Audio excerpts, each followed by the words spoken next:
This is Robert Stromberg. Hi, Robert. Thank you so very much for joining us here in Dallas, Texas. Great. Nice to be with you.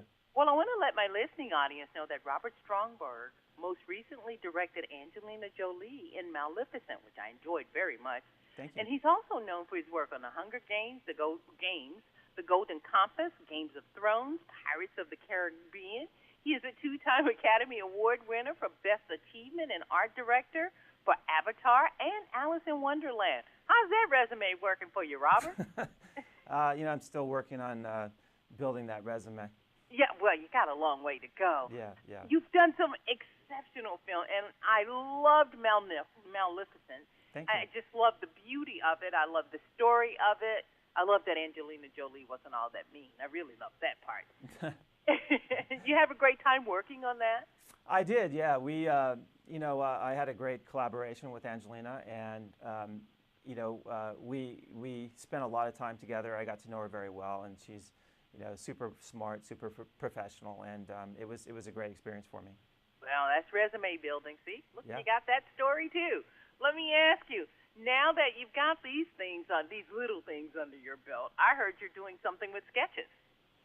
Well, we're doing we're combining, we're making a social film, which means that we're combining sort of the efforts of of a Hollywood type production with, Dell, Intel, and their product, and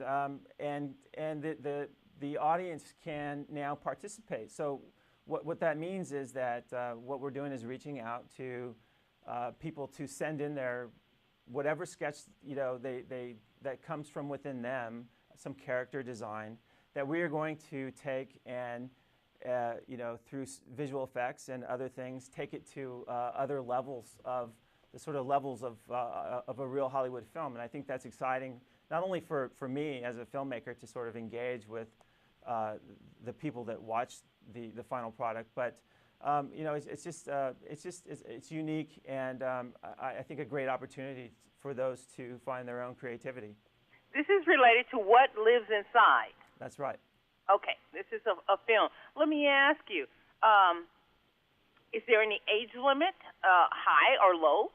No, as a matter of fact, I love the younger sketches, because it's just raw creativity. It's what they feel, and so we're looking at all levels of creativity, but there is no age limit. If you can pick up a pen or pencil, then you qualify.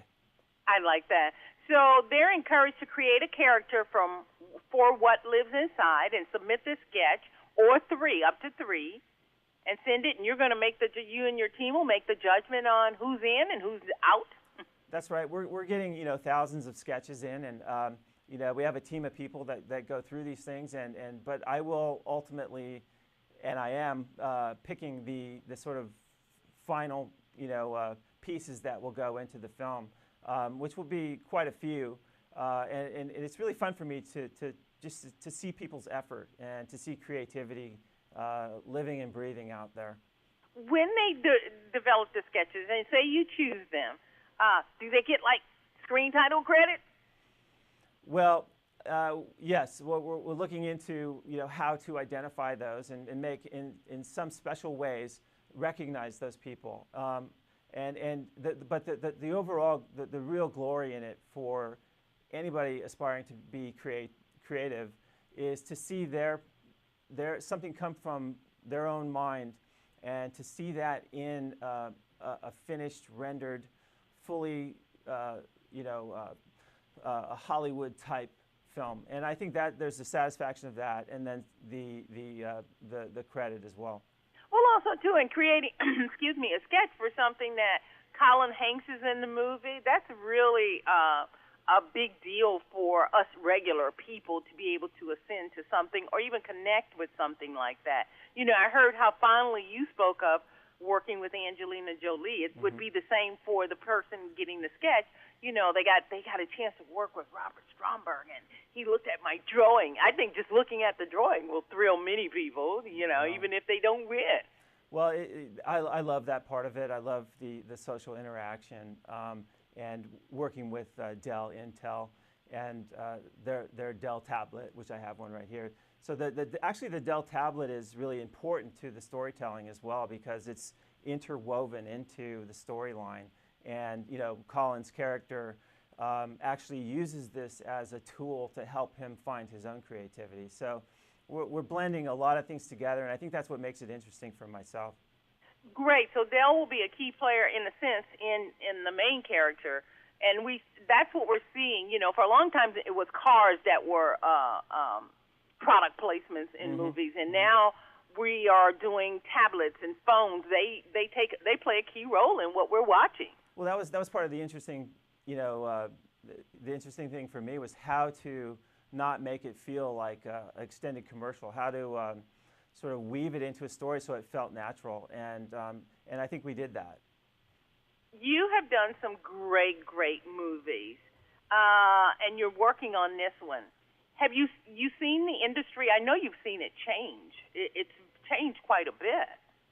Absolutely. I started in this business before there were computers at all. So I've gone down the entire path to where we are now, which is amazing. And that's also part of the thrill I get out of things, with films like Avatar and other things. It's always been the leading edge of technology. And I find that sort of pioneering aspect of filmmaking really intriguing and really an important part of why I want to do this. Where can my audience go so that they can participate? I want them to know how they can participate. Yeah, absolutely. You can go to whatlivesinSide.com, or we're available on Facebook. You can find us there, or hashtag #WhatLivesInside or hashtag Inside Films. That's a great way to get to you. Robert Stromberg, thank you so very much for telling us about this opportunity. I love to offer my audience an opportunity to be better than they are. And thank you for being on the Valder Beebe Show. It was my pleasure. My pleasure. Thank you very much.